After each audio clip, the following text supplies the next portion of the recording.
අයිබෝ සාදරයෙන් පිළිගන්නවා HTML A to C course එකේ දෙවෙනි එපිසෝඩ් එකට.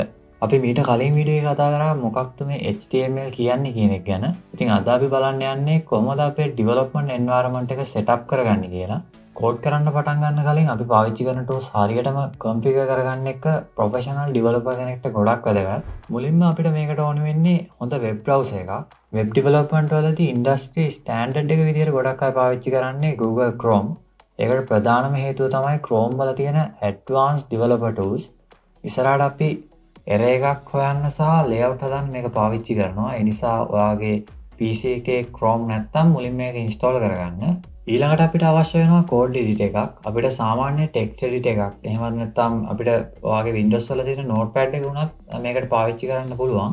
ඒත් ප්‍රොෆෙෂනල් විදිහට වැඩක් කරද්දී අපි පාවිච්චි කරන්නේ Visual Studio Code. එහෙම නැත්නම් VS Code කියලාත් හඳුන්වන්න පුළුවන්. මේක මයික්‍රොසොෆ්ට්ලා ඩිවලොප් කරපු 100%ක් ෆ්‍රී ලයිට්වේට් එඩිටර් එකක්. අද වෙද්දි ලෝකේ ඉන්න ගොඩක් සොෆ්ට්වෙයාර් ඉන්ජිනියර්ස්ලා මේ ටූල් එක පාවිච්චි කරනවා.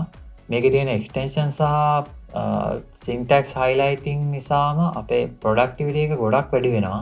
දැන් අපි බලමු මේක ඉන්ස්ටෝල් කරගන්නේ කොහොමද කියලා. Google එකේ VS Code කියලා සර්ච් කරලා ඔෆිෂියල් වෙබ්සයිට් එකෙන් ඔයාගේ OS එකට ගැලපෙන version එක ඩවුන්ලෝඩ් කරගන්න පුළුවන්. ඔයාලට මෙතන පේනවා ඩවුන්ලෝඩ් බටන් එකක් තියෙනවා. මේක ඔයා Windows OS එකක් තියෙන කෙනෙක් නම් මේ ඩවුන්ලෝඩ් බටන් එක යූස් කරන්න පුළුවන්. එහෙම නැත්නම් මේ other platforms කියන බටන් එක ක්ලික් කරලා ඔයාලට මෙතන ඔයාගේ OS එකට ගැලපෙන version එක ඩවුන්ලෝඩ් කරගන්න පුළුවන්.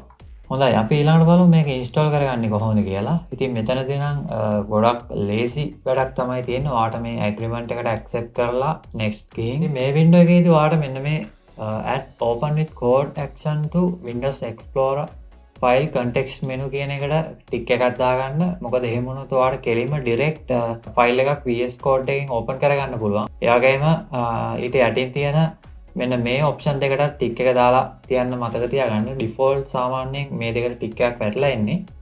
ඉතින් ඊට පස්සේ මෙන්න මේ next ගිහින් ඔයාලට පුළුවන් install දෙන්න. මම දැනටමත් VS Code install කරලා තියෙන නිසා ආයෙත් install කරන්න යන්නේ නැහැ.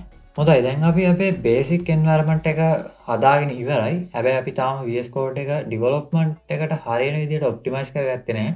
ඊළඟ වීඩියෝ එකෙන් අපි බලමු අපේ වැඩ ලේසි කරගන්න ඕනෙම වෙන එක්ස්ටෙන්ෂන් මොනවද කියලා. ඒ වගේම කොහොමද අපේ VS Code එක හරියට ඔප්ටිමයිස් කරගන්නේ කියලා. ඉතින් එහෙනම් ඊළඟ වීඩියෝ එකෙන් හමු වෙමු.